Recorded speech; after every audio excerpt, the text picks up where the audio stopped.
महाभारत का ये युद्ध, महाभारत की ये कथा अनेक सत्यों को प्रस्थापित करती है।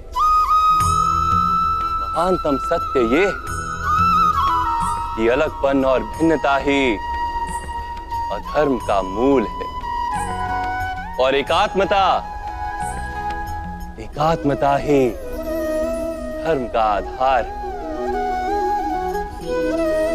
कैसे? स्वयं विचार कीजिए। मनुष्य का हृदय सुख की आशाओं से, सत्ता और संपत्ति की इच्छाओं से घिरा रहता है सदा, किंतु सामान्य रूप से मनुष्य अपने माता पिता, संतानों, भाई बहन या पत्नी के साथ उचित व्यवहार ही करता है, कोई अन्याय नहीं करता। वो सुख और संपत्ति को समान भागों में बांटकर भोगता है, क्योंकि वो ये जानता है कि उसके सुख का आधार है उसका परिवार, उसके सुख का कारण है उसका परिवार। मनुष्य ये भी जानता है कि उसका सुख समाज से आता है, किंतु वो समाज के साथ अन्याय कर लेता है, समाज का शोषण कर लेता है, क्योंकि वो समाज को अपने सुख का कारण नहीं मानता, वो समाज को अपने सुख का साधन मानता है। भेद है तो कारण और साधन में।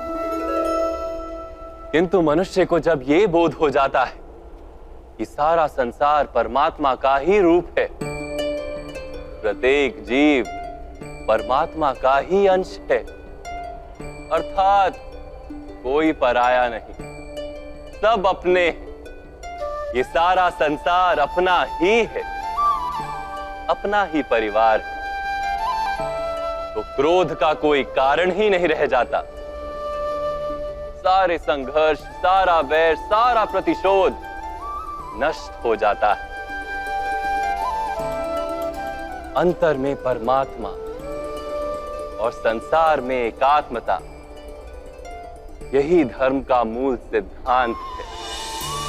महाभारत की ये यात्रा क्रोध से बोध की यात्रा है, भिन्नता से एकात्मता की यात्रा है।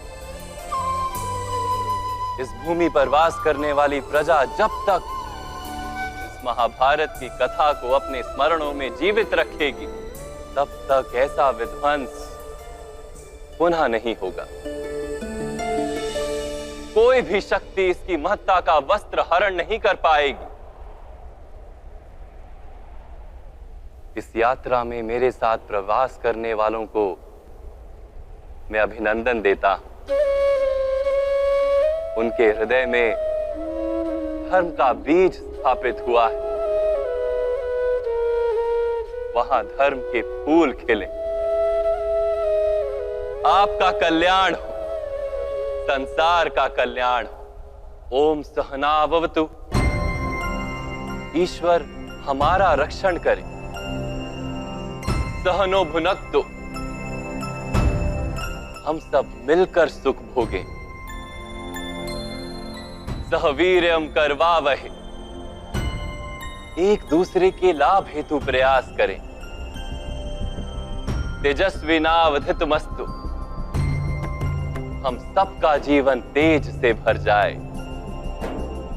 मा विद्विषावहे। परस्पर कोई द्वेष या ईर्ष्या ना हो। ओम शांति शांति शांति।